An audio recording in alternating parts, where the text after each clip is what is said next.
బోరుగడ్డ అనిల్ వీడు అజ్ఞాతం నుంచి ఒక వీడియో, ఒక సెల్ఫీ వీడియో రిలీజ్ చేసాడండి. 14వ తారీఖు ఇంటర్మ్ ఫెయిల్ మీద నేను బయటికి రావడం జరిగింది. ఇది వివరణ ఎందుకంటే గత రాత్రి నుంచి ఇవాళ నాకు అనంతపురం బెయిల్ వచ్చే తరుణంలో మళ్ళీ నాకు బెయిల్ రాకుండా చేసేదానికి కుటుంబ ప్రభుత్వం పనిన కుట్ర ఇది. దళితున్నైన నన్ను చిత్రహింసలు పెట్టారు. 3rd డిగ్రీ నన్ను అరెస్ట్ చేసినప్పుడు నేను బయటకు వచ్చిన తర్వాత నేను వీడియో రిలీజ్ చేశానండి. ఇలాగే నేను ఏం మాట్లాడానంటే, జగన్మోహన్ రెడ్డి గారు మీరు నన్ను ఎన్ని కేసులు పెట్టినా ఈ పోరాటం నుంచి నన్ను ఆపలేరు మీరు అన్నాను. నిజం చెప్పాలంటే ఆయన అలా చేయటం వల్లే నేను ఇంకా అగ్రెసివ్ అయిపోయాను, తెగించేశాను. బొక్క ఈవేళ కాకపోతే రేపు, ఈవేళ పోతే రేపు రెండో రోజు. కానీ ఇలాంటి అణిచివేత ఎన్ని రోజులు పడతాం మనం? తెగించేశాను కాబట్టే చివరిదాకా ఎన్ని కేసులు పెట్టినా, రౌడీ షీట్లు పెట్టినా, ఏం పెట్టినా చెప్పి మళ్ళీ ఆలోచన నేను దళితున్నాడు పోరం పోకేదవా. అలా మీ అమ్మ నాన్న ఎలా పెంచారా నిన్ను? కనీసం క్రమశిక్షణ అని చెప్పారా నీకు? ఇచ్చారు కర్నూలులో. నా వెన్నుపూస L4 బోన్ ఫ్రాక్చర్ అయింది. నా testis right side blood clot అయింది గుట్కాలతో తనటం వల్ల. ఆల్ ఇండియా మెడికల్ సైన్సెస్ వారు నివేదిక ఇచ్చారు. ఆ నివేదికను కోర్టు వారికి సబ్మిట్ చేశాం, హైకోర్టు వారికి. ఈ పరిస్థితుల్లో మా తల్లి అనారోగ్యానికి గురైపోయి డయాలసిస్ చేసి యాంజియోగ్రామ్ చేసిన సెట్ కాని పరిస్థితుల్లో ఆమెకి సర్జరీ చేశారు. 16వ తారీఖు 17వ తారీఖులో సర్జరీ జరిగింది. 14వ తారీఖు నేను ఇంటర్మ్ బెయిల్ మీద రావడం జరిగింది. చెన్నైలో అపోలో హాస్పిటల్లో నా కన్న తల్లికి సర్జరీ జరిగిన మాట హైకోర్టు వారికి. చెన్నైలో మీ తల్లిగారికి ఆపరేషన్ జరిగితే నువ్వు మెడికల్ సర్టిఫికేట్ గుంటూరుకి ఎలా సబ్మిట్ చేసావురా? గుంటూరు డాక్టర్ ఇచ్చిన మెడికల్ సర్టిఫికేట్ ఎందుకు సబ్మిట్ చేసావు? మరి డైరెక్ట్ చెన్నై హాస్పిటల్ నుంచి సర్టిఫికేట్ తీసుకుని ఇవ్వాలి కదా. మేము చెప్పాము, హైకోర్టు వారు దాన్ని విచారించుకున్నారు. రికార్డ్స్ ఉన్నాయి మా దగ్గర. నా తల్లికి సర్జరీ జరిగింది. 14వ తారీఖు రిలీజ్ అయిన నేను 28వ తారీఖు వరకు నేను మా తల్లి గారితో ఉండి 28వ తారీఖున నేను సెంట్రల్ ప్రిజన్ లో ఎక్స్టెన్షన్ బెయిల్ కేసు రాకపోతే సెంట్రల్ ప్రిజన్ లో నేను 4:45 కల్లా నాకు ఇచ్చిన టైం పరిధిలో కోర్టు వారిని గౌరవించి నేను సరెండర్ అవడం జరిగింది. ఆ క్రమంలో మళ్ళీ వెంటనే మరుసటి రోజు నాకు మళ్ళీ ఇంటర్మ్ బెయిల్ రావడం జరిగింది. 3వ తారీఖు నేను రిలీజ్ అయ్యాను. 1వ తారీఖు ఇంటర్మ్ బెయిల్ ఇస్తే 3వ తారీఖు రిలీజ్ అయ్యాను. ఆదివారం కావడంతో అక్కడ స్టాఫ్ కొరత ప్లస్ షూరిటీస్ సరిపోలేదని చెప్పడంతో ఈ క్రమంలో నా తల్లిని నేను ఒక్కడనే కొడుకుని నేనే చూసుకోవాలండి. 5 చెల్లెలు ఉన్నారు, వాళ్ళంతా చదువుకున్నారు, పెళ్లిళ్ళు చేసుకొని సెటిల్ అయ్యారు. వాళ్ళు తల్లిని ఈడే చూసుకోవాలట, ఒకడే కొడుకట. 5 చెల్లెళ్ళు ఉన్నారట. కానీ ఈడు ఎదుటి వ్యక్తుల తల్లుల గురించి నోటుకొచ్చినట్టు అవుతాడట. ఎదుటి వ్యక్తుల చెల్లెళ్ళ గురించి దరిద్రమైన భాష మాట్లాడతాడటండి. ఎదుటి వ్యక్తుల పిల్లల కోసం, వాళ్ళ పుట్టుకల కోసం కూడా మాట్లాడతాడట. ఒరే అదవా, నీకు 5 చెల్లెళ్ళు అన్నావు కదా, ఒక్క చెల్లెన్న నీకు గడ్డి పెట్టుంటే ఈవేళ నీ బతికేలాగా కుక్కలు చింపిన విస్తరా అవ్వకపోను కదరా. ఆ చెల్లెళ్ళు నీ వీడియోలు చూసే ఉంటారు కదా. ఎదుటోళ్ళని వాళ్ళ పుట్టుకల గురించి, వాళ్ళ భార్యల్ని, చిన్న చిన్న పిల్లల్ని నువ్వు దారుణంగా తిడుతున్నప్పుడు అధికార మదంతో వాళ్ళ పిల్లల మీదకి వెళ్తాం. మానసిక రేపిస్ట్ అండి వీడు. జనాల్ని ఇప్పుడు మనం గౌరవంగా బతుకుతుంటామండి. మనం ఎవరిది ఆశించి బతకట్లేదు, ఎవరిని మోసం చేసి బతకట్లేదు. బతకనప్పుడు ఎవడన్నా వచ్చి మన భార్య గురించి, మన కూతుర్ల గురించి మాట్లాడితే అక్కడికక్కడే తొక్కుపెట్టి నారి తీసేస్తాం. అవసరమైతే చంపేసి మడకేసి జైలిపోతాం. అంతే తప్ప భరించలేమండి. కానీ ఈ కుక్కలో ఎక్కడో ఉండి మా ఇళ్లలో ఉన్న ఆడవాళ్ళ గురించి దారుణంగా నీచంగా మాట్లాడటమే కాదు, ఒకవేళ కేసు పెట్టిన పోలీసులు తీసుకునేవారు కాదండి ఆ రోజుల్లో. అలాంటి నీతి తప్పిన కుక్కలు ఇవి. 5 చెల్లెళ్ళు ఉన్న ఒక అన్న, ఒక్కగానొక్క కొడుకు, తల్లిని చూసుకోవాలంటున్న ఒక పనికిమాలిన వెధవ మాట్లాడాల్సిన మాటలండి అవి. నా తెలియక అడుగుతున్నాను. ఈవేళ వచ్చి నేను దళితుండండి, నాకు 5 చెల్లెళ్ళు ఉన్నారండి, నాకు ఒక తల్లి ఉందండి. ఎదుటోళ్ళు కూడా ఉంటారు కదా వాళ్ళు. ఏ రోజన్నా బోరుగడ్డ అనిల్ గారి తల్లిని కానీ, వాళ్ళ చెల్లెళ్ళని కానీ, వాళ్ళ భార్యని కానీ ఎవడన్నా ఏమన్నా అన్నామండి మేము? నేను జైల్లో ఉండి ఏమంటే నేను ఎదుటోడి కోసం పోరాడుతున్నాను, నా కుటుంబం అన్యాయం అవ్వకూడదని నేను సెల్ఫిష్గా ఉండేవాడిని. అందుకే నేను ఎప్పుడు ధర్నా చేసి ట్రాఫిక్ ఆపడం, పోలీస్ స్టేషన్ ముందు నినాదాలు ఇవ్వడం ఎప్పుడూ చేయలేదండి. మేము చాలా పెద్ద పోరాటాలు చేసాం, గవర్నమెంట్ కూడా కదిలించాను నేను. కానీ ఎప్పుడు అలాంటి చట్టం చేతిలో తీసుకోలేదు. ఎందుకంటే నేను జైలుకి వెళ్తే నా కుటుంబానికి ఎవరు దిక్కు అని అంత జాగ్రత్తగా ఉన్నా నన్ను జైల్లో పెట్టారు. జైల్లో పెట్టాక నా భార్య బయటకు వచ్చి మాట్లాడతారు. ఎందుకంటే మన వంశీ గారు అరెస్ట్ చేసినప్పుడు వారి భార్య గారు వచ్చి మాట్లాడారు. ఈయన అరెస్ట్ చేసినప్పుడు వీళ్ళ భార్య గారు వచ్చి మాట్లాడారు. ఎవరిని జైల్లో వేసినా వాళ్ళ భార్య గారు వచ్చి మాట్లాడతారు కదా. అలా మాట్లాడితే ఆ ప్రెస్ మీట్లో నా భార్య మాట్లాడిన వీడియోల కింద తనకు అక్రమ సంబంధాలు అని, ఇప్పుడు ఆడు లోపల ఉన్నాడు కదా, ఇప్పుడు నువ్వు ఎవరినైనా చూసుకుని అక్రమ సంబంధాలు అంటగడుతూ కామెంట్లు పెట్టారండి. ఒక మగోడు భరించలేంది అవసరమైతే ప్రాణం కూడా వదిలేస్తారండి అలాంటి పరిస్థితుల్లో. అంత నరకం చూపించారండి ఆ రోజున వైసీపీ ఐపాక్ టీము. వ్యాలీడ్ వచ్చి మరి నీతి కబుర్లు మాడుతుంటే నిజంగా అంటే ఒకడు మగోడు ఒకడు మాడగాడు అంటానికి ఇదే తేడా అండి. అలాంటి ఎన్నో అవమానాలు పడ్డాం, కానీ ఇలాంటి మొండేడుపులు మేము వాళ్ళే. ఇలా మేము ఎవరిని తిట్టకుండా అన్యాయంగా వెళ్ళాం మేము. ఇప్పుడు నా కన్న తల్లికి తండ్రి లేడు, చనిపోయారు, నా తండ్రి చనిపోయారు. ఈ పరిస్థితుల్లో ఇంటర్మ్ బెయిల్ రాకుండా చేసేదానికి శత విధాల ప్రయత్నాలు చేశారు. కానీ హైకోర్టు మీద, ఉన్నతమైన న్యాయస్థానాల మీద నమ్మకం ఉంది మాకు. ఇప్పుడు కొత్తగా కావించింది ఏంటంటే నేను ఏదో ఫేక్ సర్టిఫికేట్, నేను అసలు ఫేక్ సర్టిఫికేట్ ఎలా పెడతానండి? వీడి మాటలు విన్న హైకోర్టు జడ్జి గారే వీడికి మరో పని లేనట్టుందేటి, అందరిని ఇలా తిట్టడం ఎలా ఉందేంటని వ్యాఖ్యలు చేశారట. హైకోర్టు జడ్జి గారు ఆశ్చర్యపోయారు. వీడు మాట్లాడిన మాటలు ఇప్పుడు మీకు వీడియోలు చూపించాను, కావాలంటే ఈ వీడియో మొదటికి వెళ్ళని తెలుస్తుంది. ఇలాంటి భాష మాట్లాడేవాళ్ళు అసలు మనుషుల్లో ఇలాంటి వాళ్ళు ఉన్నారా అని హైకోర్టు జడ్జి గారు షాక్ అయిపోయారట.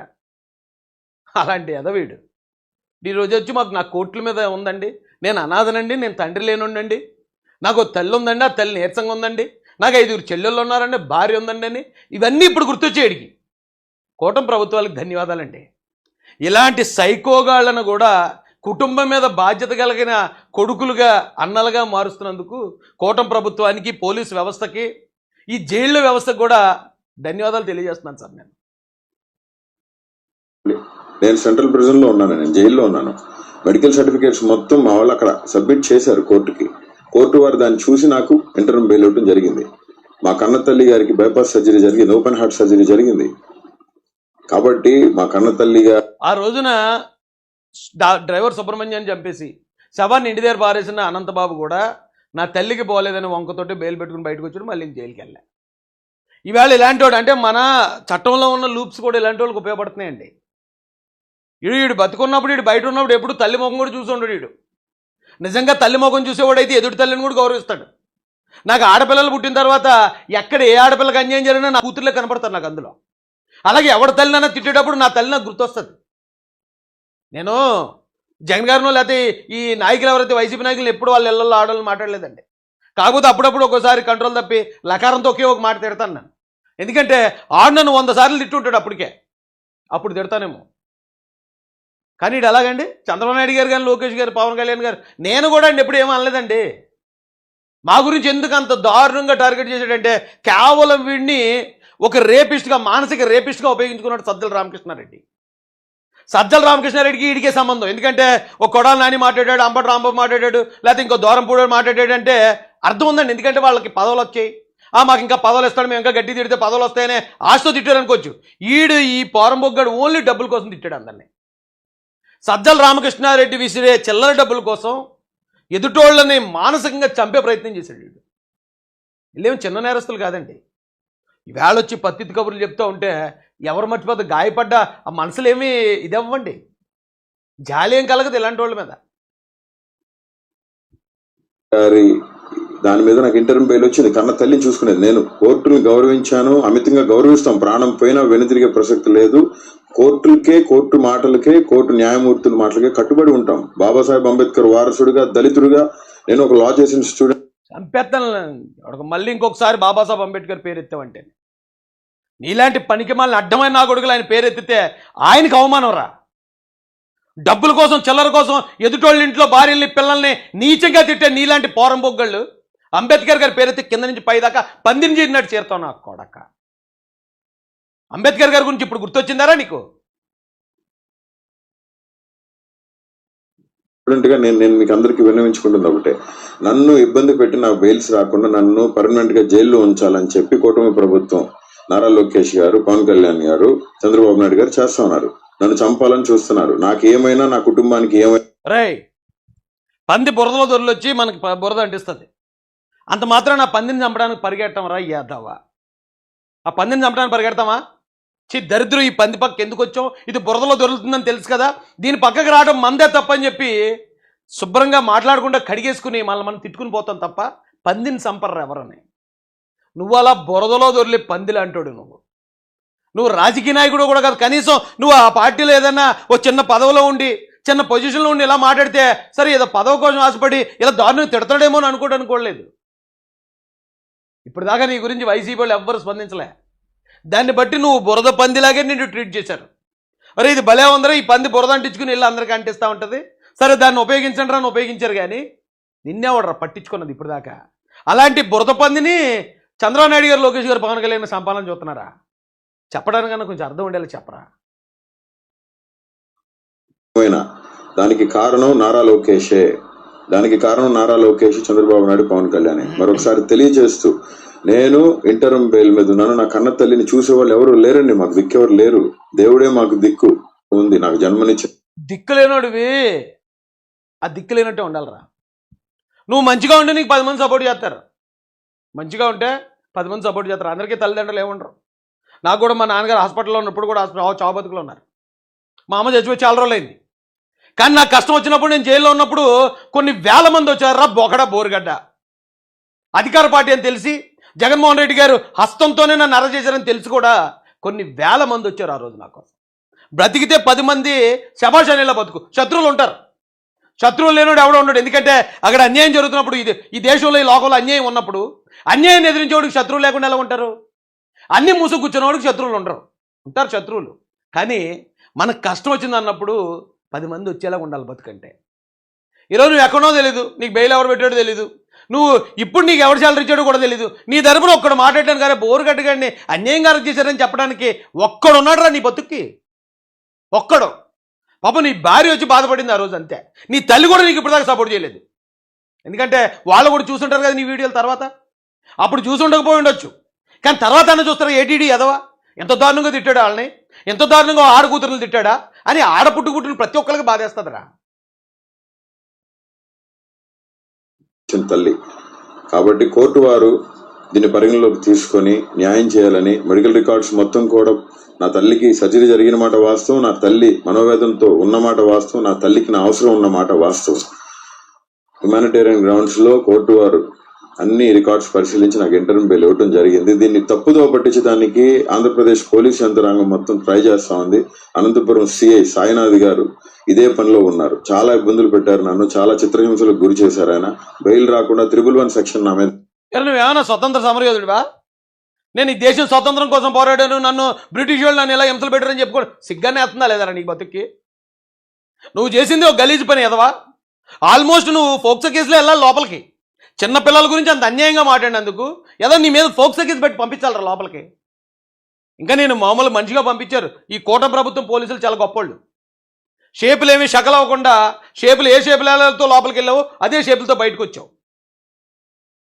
అంత నీచుడివి నువ్వు ఈరోజు పత్తితి కబుర్లు చెప్తా ఉంటే ఆ పత్తితి కబుర్లు వినడానికి ఎవ్వడూ సిద్ధంగా లేడు. కనీసం ఒక్కడు వీడియో పెట్టలేదు నీకు అనుకూలంగా, ఒక్కడు పోస్ట్ పెట్టలేదు నీకు అనుకూలంగా. నువ్వు బతుకుతున్నావు, పెంట మీద కుక్క బతుకుతుంది. ఎందుకురా బోరుగడ్డ ఈ బతుకు? ఎంతసేపు పందిలా తినడం కోసమో, లేకపోతే ఏదో డబ్బులు తెచ్చేసుకోవడం కోసమో, ఇంకో దానికోసమో కాదు మనిషి బతుకంటే. పెడతాం జరిగింది. 311 సెక్షన్ నాకు ఆప్ట్ అవుదండి. As per the given constitutional rule నాకు అసలు ఆప్ట్ అవునే అవుతుంది. దయతో కోర్టు వారు కూడా దీన్ని పరిగణలోకి తీసుకొని, నేను ఎటువంటి తప్పు చేయలేదండి, నేను ఎటువంటి తప్పు చేసినా కానీ మీరు ఏం చెప్తే నేను చేసేదానికి సిద్ధంగా ఉన్నానని చెప్పి తెలియజేస్తూ, నా తల్లి దగ్గర నేను ఉండటం జరిగింది. నా కన్న తల్లి చెన్నైలో నేను ఉండి మా అమ్మని చూసుకుంటా ఉన్నాను. కాబట్టి ఈ పరిస్థితుల నుంచి మీరు దయచేసి అందరూ కూడా ఈ పరిస్థితులు ఎవరికి రాకూడదండి నేను మనస్ఫూర్తిగా కోరుతున్నాను. ఓపెన్ హార్ట్ సర్జరీ చేయడానికి ఆంధ్రప్రదేశ్లో బొచ్చుడు హాస్పిటల్లో ఉన్నాయి, స్పెషలిస్టులు ఉన్నారు. ఎక్కడి నుంచి చెన్నై వెళ్ళారు. చెన్నై అమ్మగారు, వాళ్ళ అమ్మగారికి ఒకవేళ నిజంగా ఆరోగ్యం బాగోపోతే నేను సానుభూతి తెలియజేస్తాను. తల్లి ఎవరని తల్లి, ఆవిడకి ఏం తెలుస్తుంది వీడు ఎలా తయారవుతాడని. కానీ నిజంగానే ఆవిడకి ఓపెన్ హార్ట్ సర్జరీ అనేది కరెక్ట్ అయి ఉంటే ఆంధ్రప్రదేశ్లో, ముఖ్యంగా గుంటూరులోని, విజయవాడలో బొచ్చుడు హాస్పిటల్లో, లేదా హైదరాబాద్లో హాస్పిటల్లో ఉన్నాయి. ఒకవేళ ఇక్కడ ట్రీట్మెంట్ లేనిది ఏదైనా ఉంటే హైదరాబాద్ వెళ్తాం మనం రెగ్యులర్గా. ఇటు చెన్నై ఎందుకు వెళ్ళాడండి? తల్లిని అడ్డు పెట్టుకుని చెన్నైలో దాక్కున్నాడు వీడు. తప్పుడు మెడికల్ సర్టిఫికేట్ ఇచ్చాడు కాబట్టి మళ్ళీ బొక్కలోకి లాక్కెళ్తారేమో నన్నని చెన్నైలో దాక్కున్నాడు వీడు. అది అక్కడ కథ. తల్లికున్న అనారోగ్యాన్ని మళ్ళీ అడ్డు పెట్టుకున్న బతుకు ఏం బతుకురా ఇది?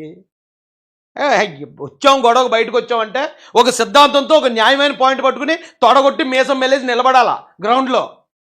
పవన్ కళ్యాణ్ గారు ఏదో సినిమా గబ్బర్ సింగ్లో చెప్తాడు, ఒరే వాగేయటం కాదు, ఇలాగ అనుకోవటం కాదు, అన్న మాటమే నిలబడాలి. రే నిలబడాలా? ఆ మాటలో న్యాయం ఉంటే నిలబడతాం. మేము నిలబడ్డాం 5 సంవత్సరాలు. జగన్మోహన్ రెడ్డి గారు లాంటి మా పెద్ద ఆయన మీద నిలబడ్డాం. ఏది 51 మంది ఎమ్మెల్యేలు తిరుగులేని మెజార్టీతో ముఖ్యమంత్రి మీద నిలబడ్డాం డైరెక్ట్గానే. ఇప్పుడు ఈవేళ మాకు అధికారం వచ్చింది, మేము తిట్టొచ్చు ఎవరినన్నా, తిడితే మా మీద అంతగా చర్య లేకుండా మేము తప్పించుకోగలం కూడా. కానీ గతంలో మాట్లాడిన దానికన్నా ఎక్కువ గౌరవించి మాట్లాడుతున్నాం జగన్మోహన్ రెడ్డి గారిని, ఎక్కువ గౌరవించి మాట్లాడుతున్నాం వాళ్ళ ఇంట్లో ఉన్న మహిళల్ని, ఎక్కువ గౌరవిస్తున్నాం వైసీపీ నాయకులను, ఓడిపోయిన నాయకుల్ని. పగలకొడి పరిస్థితులు రాకూడదని చెప్పి తెలియజేస్తూ, మా మీద నా కుటుంబం మీద చంపాలనే ప్రయత్నాలు ఉన్నాయి. దానికి కారణం నారా లోకేష్, చంద్రబాబు నాయుడు గారు, పవన్ కళ్యాణ్. నేను చంపాలంటే 4 నెలలు ఎందుకురా? ఇప్పుడు మహాభారత యుద్ధం ఎందుకు జరిగింది? 18 లక్షల మంది ఎందుకు చచ్చిపోయారు అనుకున్నారా? బోరుగడ్డ మహిళను అవమానించారని, ద్రౌపదిని అవమానించారని. రామాయణం పేరుతో మొత్తం లంకంతా ఎందుకు నాశనం అయిపోయిందిరా బోరుగడ్డ? సీతాదేవిని అవమానించారని. నువ్వు అలాంటిది చంద్రబాబు నాయుడు గారి ఇంట్లో మహిళల్ని, పవన్ కళ్యాణ్ గారి ఇంట్లో మహిళల్ని, మాలాంటి వాళ్ళ ఇంట్లో మహిళల్ని ఎంతోమందిని అవమానించావు. ఒక్క మహిళను అవమానించినందుకే మహాభారతం పేరుతో 18 లక్షల మంది, రామాయణం పేరుతో లంక మొత్తం సర్వనాశనం అయిపోయింది. నీలాంటి వాడిని తొక్కిపెట్టి కోసి కోసి పారేస్తారు. నిజంగా చట్టాన్ని చేతిలో తీసుకోవాలనుకుంటే మహిళని, భార్యని, పిల్లల్ని కూడా అవమానించిన తర్వాత ఏం చేయకుండా ఉంటే అదేం మగోడు బతుకని చెప్పి అనుకుంటే 4 నెలలు ఎందుకురా నీకు? 4 నెలలు నిన్ను మళ్ళీ ఎస్కాట్ ఇచ్చి కోర్టుకు పంపించి చక్కగా టైంకి ఉదయం 8 గంటలకు టీ, 11 గంటలకు భోజనం, 3 గంటలకు టీ, 5 గంటలకు భోజనం ఇచ్చి నిన్ను అంత అలా చూసుకుంటారా? నిజంగా కూటమి ప్రభుత్వం చంపేయాలంటేనే. ఇంతకుముందు గతంలో కొందరు నాయకులు కొంతమందిని లేపేలేదా జైల్లో? నిద్రపోనెత్తలేదని డబ్బులు ఇచ్చుకుని దెబ్బరు అయిపోయాడు. నేను లేపాడు ఎంతసేపు రా కూటమి ప్రభుత్వం నిజంగా లేపేయాలనుకుంటేనే. బురద పందిని ఎవ్వరో చంపరు. ముఖ్యంగా కూటమి విషయంలో, తెలుగుదేశం పార్టీ విషయంలో, జనసేన విషయంలో చట్టాన్ని చేతిలో తీసుకోవాలి, ఎవరినో చంపేయాలి, చంపేసి భయభ్రాంతులకు గురి చేసి అధికారంలోకి రావాలనే నైజం కాదు ఇక్కడ. చట్టపరంగా శిక్షించాం, చట్టపరంగా కోర్టులో కేసేసాం, చట్టపరంగా నేను కోర్టు ముందు సబ్మిట్ చేసాం, కోర్టు చెప్పిన దాని ప్రకారం నేను జైల్లో కూర్చోబెట్టాం అంతే. నిన్నెవడు చంపుతాడు రా? నిన్ను చంపినా బురద పందిని చంపినా ఒకటే. కళ్యాణ్ గారే, కుటుంబ ప్రభుత్వం నాకేమోనైనా, నా బిడ్డలకి ఏమోనైనా, నా భార్యకి ఏమోనైనా, నా అమ్మ, నా కన్నతల్లికి, చెల్లెలకి ఏమోనైనా దానికి సంపూర్ణ కనీసం నీకు కుటుంబం మీద బాధ్యత రప్పించారు రా అబ్బాయి. భార్య అంటున్నావు, తల్లి అంటున్నావు, చెల్లెళ్ళు అంటున్నావు, పిల్లలు అంటున్నావు. అంతకుముందు ఇలాంటివి ఏముండే కాదురా. ఒక నలుగురిని అంతమంది బొగడాగాలి నా కారులో వేసుకుని, ఇంత పెద్ద మొహం వేసుకుని, పంది కన్నా పెద్ద మొహం రా బాబు నీకు, గేదంత ముఖం, దొన్నపోత మొహం వేసుకుని, మళ్ళీ మొహంలో సెల్ ఫోన్ పెట్టేసుకుని ఒరే ఏళ్ళు అనుకుంటూ చంద్రబాబు నాయుడు గారిని, లోకేష్ గారిని రకరకాలు మాట్లాడుతూ తిరిగే నిన్ను చక్కగా ఒక ఫ్యామిలీ మ్యాన్ చేసి పెట్టిందిరా ఈరోజు సిస్టమ్. నిన్ను బాగు చేశారు. ఈరోజు నువ్వు మామూలుగా బయట ఉంటే నీ తల్లికి అనారోగ్యంగా ఉన్నా, చచ్చిపోయినా కూడా నువ్వు వెళ్ళవు. కానీ ఈరోజు నువ్వు తల్లిని హాస్పిటల్లో చూసుకున్నానో చూడు, దానికి కారణం కూటమి ప్రభుత్వం రా అబ్బాయి. నువ్వు ఎలా ఉన్నా కానీ నీ కుటుంబం ఖచ్చితంగా చంద్రబాబు నాయుడు గారికి, పవన్ కళ్యాణ్ గారికి రుణపడి ఉంటుంది చూడు. నేను అన్నది కాదంటే అదేంటి పరిస్థితి. ఇలాంటి వాళ్ళు వచ్చి చూపించాను కదా నేను, ఆడ పోసాని గడి ఏం మాట్లాడాడు, వీళ్ళు ఏం మాట్లాడారు. జనరల్గా చూసేవాళ్ళు కనిపిస్తుంది, నా మాట అంటేనే జైలు పెట్టేస్తారా, ఓ మాట అంటేనే ఇది చేసేస్తారా, అది చేస్తారా. అంటే ఒక మాట కోసమే కదా 18 లక్షల మందిని లేపేశారు భారతంలో. ఏమన్నారండి ద్రౌపది గారిని? దుర్యోధనుడు ఇలా తొడ మీద ఇలా కొట్టి ఇలా వచ్చి కూర్చోన్నాడు అంతే మాట. ఏ వస్త్రాపహరణ ఏదైతే ఉందో వస్త్రాపహరణ చేద్దాం అనుకున్నారు, కానీ శ్రీకృష్ణుడు వచ్చేసాడు, అక్కడ అవమానం జరగనే లేదు ఆవిడికి. కానీ నోటి దూలం మాట ఎక్కడ దాకా చేస్తా చెప్తున్నాను నేను. దుర్యోధనుడు సైక్ చేసి దాన్ని తొడమే కూర్చోని చెప్పాడు. వెంటనే భీముడు లేచాడు, ఒరే నువ్వు నా భార్యని తొడమే కూర్చోమన్నావు కదా, నీ తొడకాలు బదులుకొట్టి నేను చంపకపోతే నా పేరు భీముడే కాదన్నాడు. తొడకాలు బదులుకొట్టి చంపాడు అంతే. ఆడొకటితో పోయిందా? 100 మంది తమ్ముళ్ళు లేచిపోయారు కూడా. 100 మంది తమ్ముళ్ళతో పోయిందా? మొత్తం 18 లక్షల మంది సైన్యం లేచిపోయింది. అర్థమైందా? మహిళని మాట్లాడేటప్పుడు ఒళ్ళు జాగ్రత్తగా పెట్టుకుని మాట్లాడాలా ఎప్పుడన్నా సరే. టైం అందరిది అన్నిసార్లు నడదు. అవమానపడ్డవాడు ఎవడైతే ఉన్నాడో ఆడికి సమయం వచ్చిందనుకో, అసలు కూటమి ప్రభుత్వం ఇంకా చాలా హుందాగా బిహేవ్ చేసింది వీడి దగ్గర. నిజంగా భార్యలను, పిల్లలను అంత దారుణంగా మాట్లాడే వాళ్ళ పట్ల ఇలాంటి జాలి చూపించకూడదు. చట్టాన్ని కూడా ఒకసారి అవసరమైతే కాసేపు నమస్కారం పెట్టి పక్కనుండమ్మా అని చెప్పాలా. అర్థమైందండి? కానీ చాలా గౌరవించింది. గౌరవం నిలబెట్టుకోకుండా నా లోకేష్ గారు చంపేస్తారు, పవన్ కళ్యాణ్ గారు చంపేస్తారు, ఇంకోళ్ళు చంపేస్తారంటే వైసీపీ వాళ్ళు నేను చంపేసి మా మీద ఈయన ప్రయత్నిస్తారు. నువ్వు మాత్రం పోతావు పైకి. వాళ్ళు వేసేద్దామన్నంత మాత్రం అది అంత ఈజీ కాదు. వివేకానంద రెడ్డి గారు మాట చూసాం కదా, కొన్ని రోజులు బయటకు వచ్చేస్తుంది, అది వేరే విషయం. కాదు ఈ లోపల నువ్వు పరలోకానికి పార్సల్ అయిపోతావు. గుర్తుపెట్టుకో, ఏదో నోరు అదుపులో పెట్టుకుని మనిషిలా బతకడం నేర్చుకోరా ఎద్దవా.